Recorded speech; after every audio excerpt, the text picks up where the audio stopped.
नमस्कार, सत्यदर्शन न्यूज मध्ये आपले स्वागत आहे. मी पायल शहा. एक नजर टाकूया आजच्या ठळक घडामोडीवर. मार्च महिन्याच्या प्रारंभीच सूर्याचा वाढतोय पारा.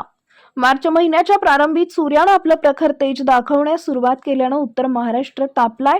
नंदुरबार जिल्ह्यात कमाल तापमानाची नोंद करण्यात आली.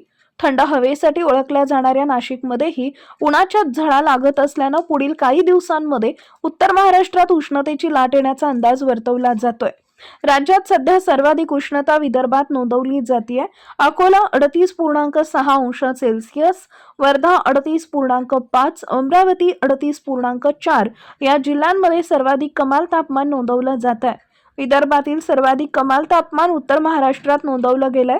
नंदुरबार, जळगाव, नाशिक आणि धुळे हे चारही जिल्हे तापले असून मार्चच्या मध्यात कमाल तापमान 40 अंश सेल्सिअसच्या वर जाण्याचा अंदाज हवामान विभागानं वर्तवला आहे.